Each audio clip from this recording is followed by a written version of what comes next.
Hello my lovelies, I hope you're all well. Today we're going to watch some Grady Judd, and this one is 4 Disney employees have been arrested in a human trafficking campaign. So this could be rather spicy.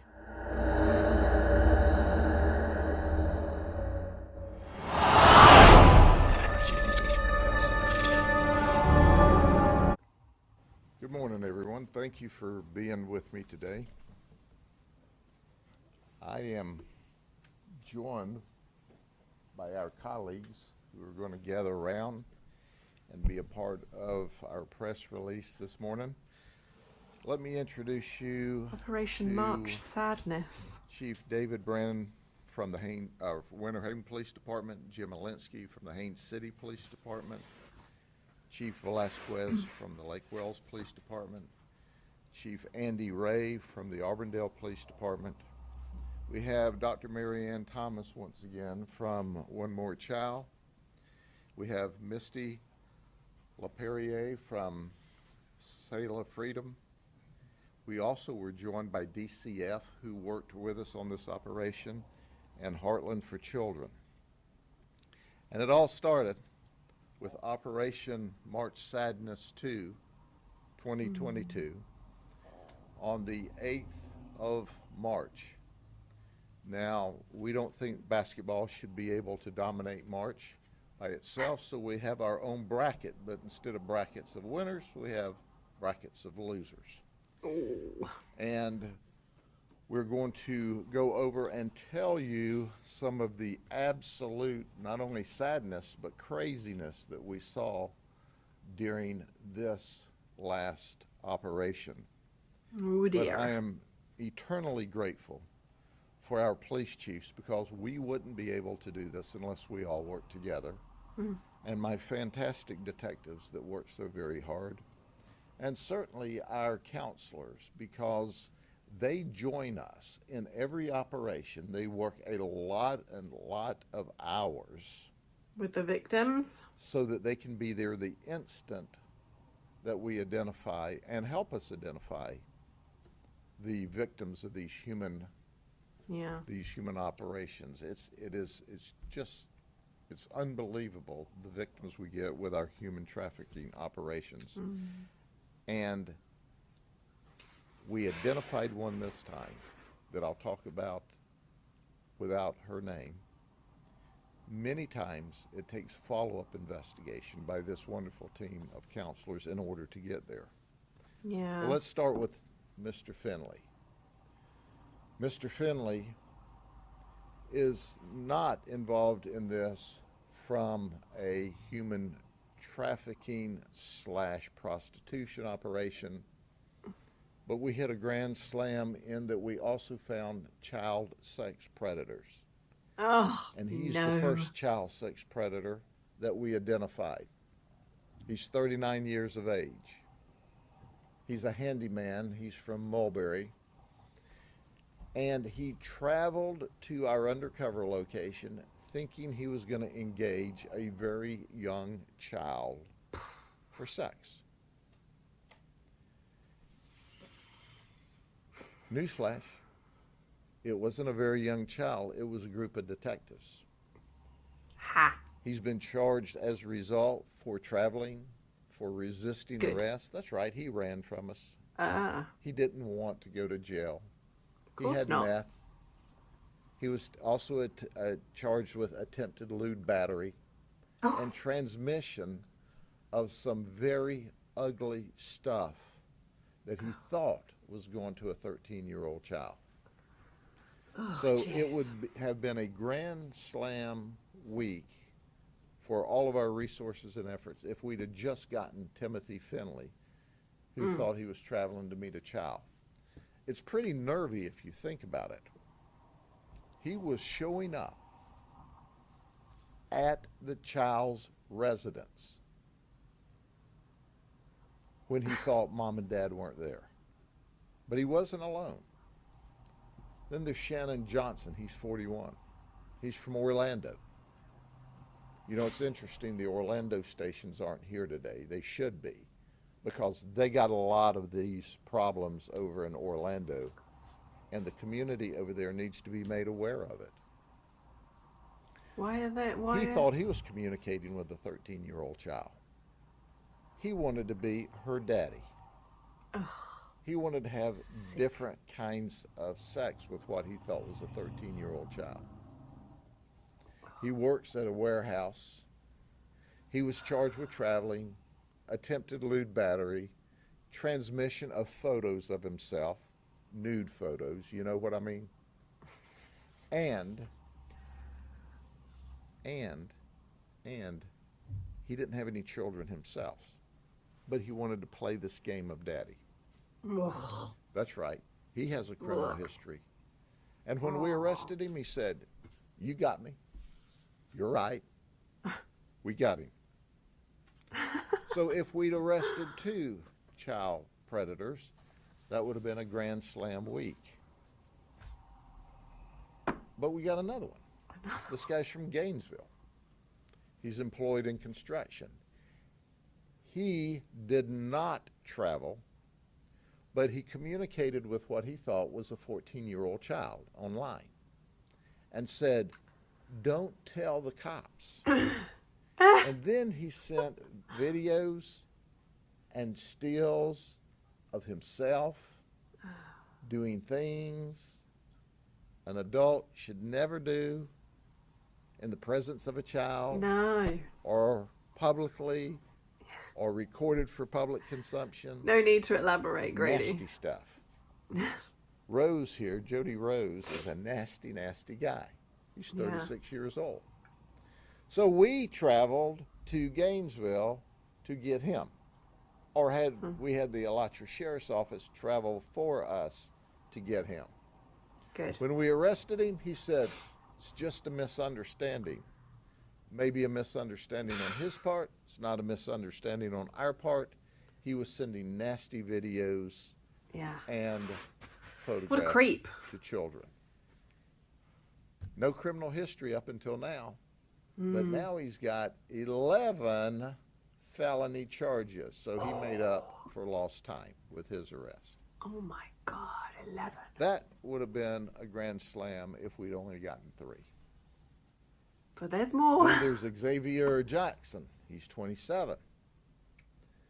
He thought he was chatting with a 14-year-old, and he sent photos of himself doing things that's totally inappropriate. He did not travel, so once again, the Orange and travel to arrest him, where he was charged with 3 counts of harmful material and 1 count of unlawful communication. Oh, Wow. did I mention that he just happens to be a lifeguard at the Polynesian Resort for Disney? You think there's a few children around there? Oh dear. That's right. I didn't stutter. He was a lifeguard at the Polynesian Resort for Disney and was bragging about that.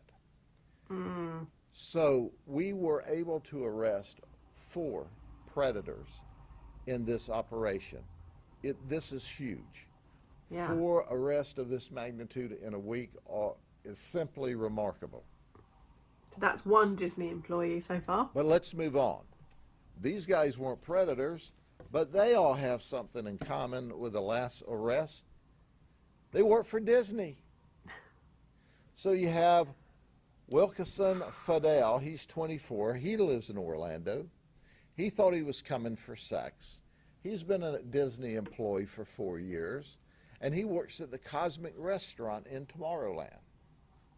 Except now he is in the county jail if he hasn't made bond yet.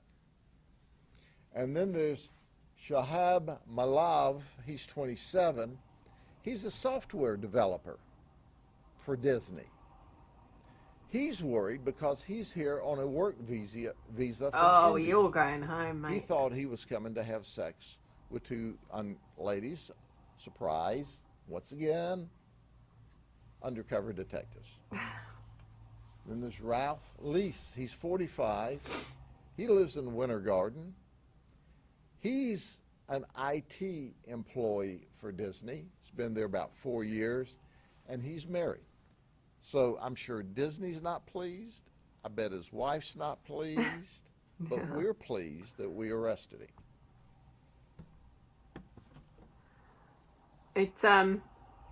It's interesting, isn't it? Because Disney have now come out and said that they are going to try and overturn the bill that's just been passed to prevent teachers of very young children, like kindergarten and the first few grades, I believe, which you're talking like kids under 7, I suppose, from being taught gender stuff and stuff like that.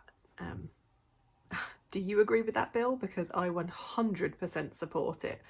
I have a 4-year-old daughter. I don't want her being taught any of that stuff. You know, she doesn't need to know. She's too young to comprehend. You know, she doesn't know what she wants for dinner, let alone anything like that. So, yeah, I 100% support that bill. And as far as I'm concerned, Ron DeSantis is amazing for trying to protect children and also giving parents the right to know what their children are being taught. But I'd love to know if you support the bill, because now Disney have come out and said that they are against the bill. I know some people have dubbed it the anti-grooming bill, because that's basically what it is. It's against grooming very young children into this gender ideology. But yeah, I'd love to know your thoughts on that. I'm going to tell you about a trafficker. It's not often we arrest traffickers at the undercover site, but we did. And normally when we arrest traffickers at the undercover site, it's a male. Let me introduce you to Tiffany Nash. She was the trafficker of a young lady. Tiffany's 32 years of age. Why she's not been busy committing crime, because she has 61 previous criminal charges. What the 41 hell? of them felonies and 20 as misdemeanors. What is she doing out of prison? Seriously, what is she doing out of prison with that amount of charges? She's the manager of the Kentucky Fried Chicken in Orlando. Now, I just don't believe I'd want any finger-licking good chicken that she touched. Just saying. What she does is she would set up the deal. Seems Orlando have an issue. And then she would force this young lady, this victim, to come along. This deal was for $300. If this lady were lucky, she would get $20. So the lady, the victim, Ubered over, followed by Tiffany, to make sure that the deal went right, and Tiffany got her money. As soon as we took the victim down, ostensibly for an arrest, this wonderful team determined she's a victim. Yeah. So she's not criminally charged, and she's not up here on this board because she's immediately turned over and treated as a victim, not a criminal suspect in an event. Poor girl. So Tiffany's been charged with human trafficking, deriving proceeds, possession of cocaine, possession of meth, possession of paraphernalia, and guess what? Wow. She's not managing the Kentucky Fried Chicken place today. She's in our county jail. Yeah. And we don't serve finger-licking good chicken there. The victim has been turned over for services. Let's hope she'll be okay. Then we have Daniel Peters, An older guy. 66 years old. He thought he was coming for a girlfriend experience, kind of a date. He went on an escort site. Oh, can I show you the other picture of Daniel Peters? Do we want to see it? This is the Honorable Daniel Peters, who is a retired judge from Cook County, Illinois, or the Dishonorable Judge Peters from Cook County, Illinois. And when we were doing our follow-up investigation to validate all of this, what did we find out? He also retired from the Cook County Sheriff's Office, according to him. That's right. He said he was a special assistant in legal affairs, and he worked, are you ready for this? In the Office of Professional Regulations, where he was a director. You're kidding me, right? No, I'm not kidding you. As my old my old daddy would have said, that's a known fact. He said, quote, I've been on the other side of this. Well, I'd like to ask him today, so which side do you like best? Now that you have been the prosecutor, you've been the judge, you've been at the state attorney's office, and now you're the defendant. So we locked him up in the county jail. He says he lives in Palos Hills, Illinois. He requested an attorney. Well, Judge, you need an attorney. You got problems. He went to jail in Polk County.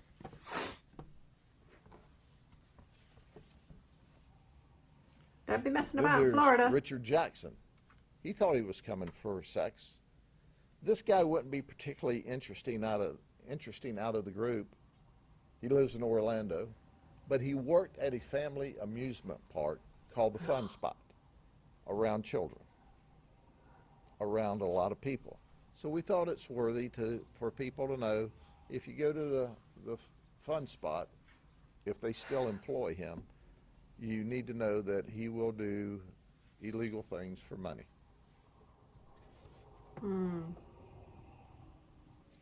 then there's Nelson Cruz. You know, we got this thing going with with food restaurants. He is a manager of a restaurant as well, Cracker Barrel in Altamont Springs. Well, he was. He probably isn't now. He's worried as well because he's here on a work visa from Honduras. He thought he was coming to have sex. Now, he lives in our county, but obviously he hasn't got the message yet. You know why he said he did this? Are you ready for this? He had an argument with his wife. So he decided that I'll just go have an event with a prostitute. As good an excuse as any, I suppose. He's arrested. And we don't serve Cracker Barrel at the jail, so he won't have to worry about seeing delicious food, only nutritious food. I dread to think. And then there's James Compton. He's 42. He's a graphic designer. He wanted to have all kinds of sex, and he wouldn't be particularly interesting, except for the fact his 17-year-old son was refereeing a youth soccer game across the street. Hey, I guess he just got tired, right? Let's see. My son's refereeing this youth soccer tournament. I don't have anything to do. I'm a bit bored. I think I'll go across the street and have sex with a prostitute. There's you, an all-American dad. So he has a criminal history back in 1998 for lewd battery. Wow. So the night's wrapping down. We have arrested this child predator who resists us and runs, so we have to tase him. And as is our protocol, when you tase someone, you have an ambulance run an EKG strip to make sure everything's all right. So we have to call an ambulance to the scene, and a fire truck shows up. Okay. We've got another undercover deal, cooking. So our undercover people try to blow off the deal. Hey, we'll do it tomorrow. Here's the deal. There was a guy by the name of Seth Phillips and Christina Garrett, Okay. coming from Bradenton. Christina is Seth's girlfriend. Right. Follow this now. Coming from Bradenton, where they're to be paid $1,000 to have sex with two undercover people. They think Okay. this is going to be $1,000 in their pocket. They're going to have sex. Going to be a great evening. However, Seth left his wife at home while he shows up with his girlfriend. Oh. So he gets in the area. We have the guy resist. Now we got to have the fire trucks there and the ambulance and the EKG strips. So we text, our undercovers text and say, hey, the cops are here. Told them the truth. Ambulance is here, fire trucks here. We'll do it tomorrow night. Seth, who's a former Marine and a Lyft driver, is not happy. Oh. So here's what he says. I'm mad. I've come all the way over here for $1,000 and now you're blowing me off. You are going to pay me $100 for the ball of meth. You are going to pay me $500 for the cancellation. If not, you better have a lot of friends with guns and a chopper. So threats too. You'll sleep well if you pay knowing that the boogeyman won't come. And then he continued to threaten. Sounds like an arse. And guess what? He showed up. That's right. The ambulance had cleared out. Fire trucks had cleared out. We'd shut the operation down for the night. The detectives were in the house. When they notice on the camera, a car pulls up. This guy gets out of the car along with Christina. He does not walk to the house. He sprints to the house, gun in hand. Oh. You see where this is going? So our detectives, who are simply the very best, they say to themselves, Self, we think we ought to have a gun since this guy has just arrived gun in hand. Yeah. We open the door with 4 of our guys with guns, and he's got a gun above his head. He's coming down with his gun. Christina saves his life by jumping in front of him. Oh. He puts the gun in his waistband, so we don't know if he's bringing it down to point it at us or he's counting 4 guns and he brings it down to put. It is that close to a shooting. He was lucky. Microseconds. Very lucky. We take him into custody. He's charged with 4 counts of aggravated assault with a firearm, attempted robbery, possession of meth, extortion by threat. Christina's charged with prostitution and possession of heroin. Wow.